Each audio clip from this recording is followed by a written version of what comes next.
Hello student, welcome in my biology classes. This is Julie Goyal. हम पढ़ रहे हैं बेटा 11th क्लास का chapter number 5 morphology of flowering plant. Last video में हम जो फ्लावर पढ़ रहे थे उसी को हम आगे कंटिन्यू करेंगे। प्लांट्स बेटा दो तरह के होते हैं, मोनोसियस और डायोसियस। इसको हम बोल सकते हैं बाइसेक्चुअल और यूनिसेक्चुअल। बाइसेक्चुअल मीन्स ऐसा फ्लावर जिसमें मेल और फीमेल पार्ट एक साथ एक ही जगह प्रेजेंट हो, ठीक है ना, तो वो कहलाते हैं बाइसेक्चुअल। और बाइसेक्चुअल को हम हर्माफ्रोडाइट और मोनोशियस फ्लावर्स भी बोलते हैं। हर्माफ्रोडाइट और मोनोशियस और बाइसेक्चुअल तीनों की टर्म एक ही है, ठीक है ना। तो मोनोशियस मीन्स कि एक, मोनो मतलब सिंगल, सिंगल फ्लावर में हमें दोनों रिप्रोडक्टिव पार्ट देखने को मिलती है, तो ऐसे फ्लावर को हम क्या बोलते हैं, बाइसेक्चुअल, हर्माफ्रोडाइट और मोनोसियस।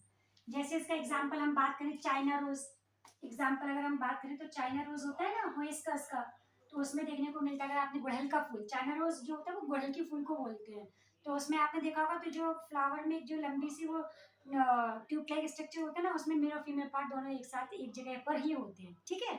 नेक्स्ट इज यूनिसेक्चुअल, यानी जब किसी फ्लावर में केवल मेल पार्ट या फीमेल पार्ट ही प्रेजेंट हो, या मेल पार्ट या फीमेल पार्ट ही प्रेजेंट हो, तो ऐसे फ्लावर को हम यूनिसेक्चुअल बोलते हैं, यानी कि मेल फ्लावर अलग होगा, फीमेल फ्लावर अलग होगा। Getting my point.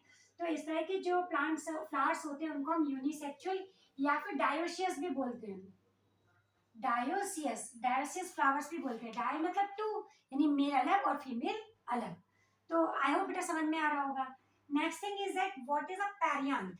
पेरियांथ क्या होता है, लास्ट वीडियो में हमने बात किया था कि जो आउटर मोस्ट सर्कल होता है फ्लावर का उसको हम कैलिक्स बोलते हैं, और कैलिक्स की जो यूनिट होती है वो क्या होती है, दैट इज सेपल। और जो कोरोला होती है उसकी यूनिट क्या होती है, पेटल।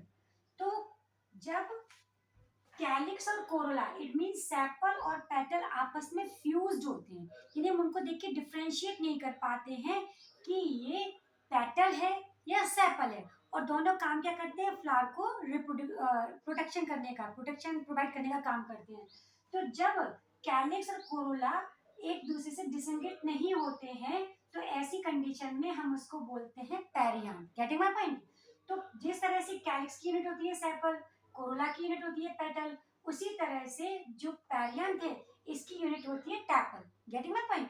तो जो टैपल है इसका एग्जांपल कहाँ देखने को मिलता है, लिली है, ट्यूलिप जो फ्लावर्स होते हैं इनमें हमें टैपल्स देखने को मिलते हैं, जिसमें हम सेपल और पेटल को डिफरेंशिएट नहीं कर पाते, they are not distinguish well.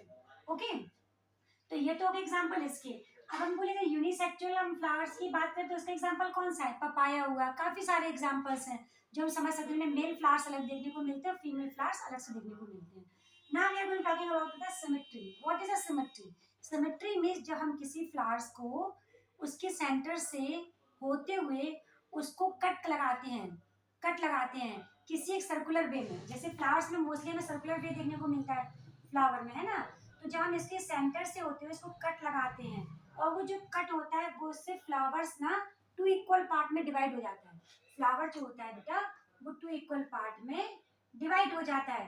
तो इस तरह की फ्लावर्स को हम क्या बोलते हैं, इस तरह की जो अरेंजमेंट होता है उसको हम सिमेट्री बोलते हैं। सिमेट्री हमें जनरली 3 टाइप्स की देखने को मिलती है प्लांट के केस में, जैसे कि एक्टिनोमॉर्फिक जिसको हम रेडियल सिमेट्री भी बोलते हैं, जाइगोमॉर्फिक जिसको हम बायलेटरल सिमेट्री भी बोलते हैं, और एसिमेट्री जिसमें सिमेट्री ही देखने को ना मिले वो हम इरेगुलर बोलते हैं। तो first of all we have to talk about the actinomorphic. Actinomorphic में जो रेडियल फ्लावर्स होते हैं, रेडियल मतलब जो सर्कल में दिखाई देते हैं, उनको हम सेंटर से होते हुए अगर हम कट करेंगे तो फ्लावर जो होता है वो टू इक्वल हाफ में डिवाइड हो जाएगा, ठीक है। यानी flower can be cut into the two equal radial half through the centre. In centre से काटते रहेंगे, सेंटर से काट कर करेंगे तो ये क्या कहलाएगा, टू इक्वल पार्ट में डिवाइड हो जाएगा।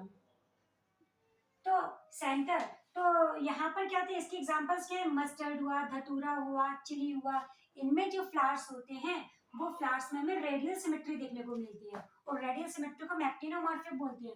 और एक्टिनोमॉर्फिक का जो सिंबल होता है वो बेटा ये वाला होता है, सर्कल के अंदर plus. Next is zygomorphic. Zygomorphic में क्या होता है, जब हम किसी फ्लावर को सेंटर से होते हुए वर्टिकली लंबाई में कट करते हैं तब वो टू हाफ इक्वल पार्ट में डिवाइड होता है। जैसे कि flower can be cut into the two equal half only in one vertical plane.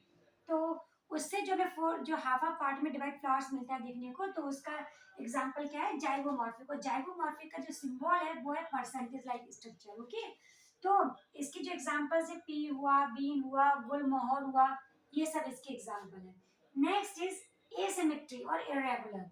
Asymmetry और इरेगुलर मींस क्या होता है कि जब हम फ्लावर को उसके सेंटर से कट करके किसी भी तरह से काटे, चाहे हम उसको वर्टिकल में काटें या फिर हम उसको क्या बोलते हैं रेडियल सिमेट्री के बेस पर काटें, तो कहीं पर भी जाकर हमें इक्वल टू हाफ में डिवाइड नहीं मिलेगा। वो केवल वो सिंगल ही, मतलब कोई शेप नहीं मिलेगा, रेगुलर शेप मिलेगा। तो इस तरह की सिमेट्री में जिसमें हमें सिमेट्री देखने को ही ना मिले, तो वो कहलाता है इरेगुलर या एसिमेट्रिक फ्लावर। तो फ्लावर का इसका एग्जांपल है कैलना। Getting my point. अब हम बात करते हैं थोड़ा सा पेटल या सेपल के मेरस पर। मेरस मीन्स जिसे हमने फ्लावर्स का नाम सुना होगा, ट्राइमेरस, ट्राइमेरस, टेट्रामेरस और पेंटामेरस। मेरस मतलब है प्लांट, जो फ्लावर्स उसकी पंखुड़ियां, पेटल्स। जिन फ्लावर में हमें 3 पेटल्स देखने को मिलती है उनको हम ट्राइमेरस, जिसमें 4 देखने को मिलती है, टेट्रा, 5 देखने को मिलती है तो पेंटा। तो ये फ्लावर्स के, अगर हम फ्लावर्स देखकर ही प्लांट के बारे में पता लगाना चाहें कि ये मोनोशियस प्लांट है या डायोशियस प्लांट है। गेटिंग माय पॉइंट, ध्यान से सुनना हमने क्या बोला, कि अगर हम फ्लावर्स को देखकर ही ये पता ना लगाना चाहें कि ये प्लांट मोनोसियस है, सॉरी मोनोकॉट है या डाइकॉट है, तो हम प्लांट फ्लावर को ही देखकर समझ पाते हैं। ऐसा फ्लावर जिसमें केवल 3 ही पंखुड़ियां हैं तो उनको ट्राइमेरस बोलते हैं। और ये हमेशा मोनोकॉट की पहचान होता है। किसकी पहचान होता है बेटा, मोनोकॉट की। और इसकी रूट कैसी होती है, याद करो हमने पढ़ाया था। तो मोनोकॉट की जो रूट होती है फाइब्रस रूट होती है, और इनमें लीफ का बेनिशन कैसे होता है, पैरेलल बेनिशन होता है। तो ये फ्लावर हुआ, लीफ हुआ, रूट्स हुई, इन तीनों को हम अगर अच्छे से स्टडी करें तो हम उससे ये बता सकते हैं कि ये मोनोकॉट प्लांट है या डाइकॉट प्लांट है। Getting my point. इसी तरह से टेट्रा, पेंटा जितने भी आते हैं, जितनी ज्यादा पंखुड़ियां होती हैं, पेटल्स होते हैं, वो सारे के सारे डाइकॉट में आते हैं। Getting my point. तो नेक्स्ट वीडियो में हम बात करेंगे अभी कोरोला की, और जिसके वजह से हम कोरोला यानी कैलिक्स, कोरोला, अभी अभी ये फ्लावर वाला पार्ट अभी इनकम्प्लीट है। अभी हमें ओवरी की पोजीशंस के बारे में बात करनी है। तो नेक्स्ट वीडियो में भी हम इसके लिए और कंटिन्यू करेंगे। थैंक यू बेटा, आई होप आपको समझ में आया होगा। समझ में आ रहा है तो प्लीज लाइक, सब्सक्राइब और शेयर जरूर करें। Thank you.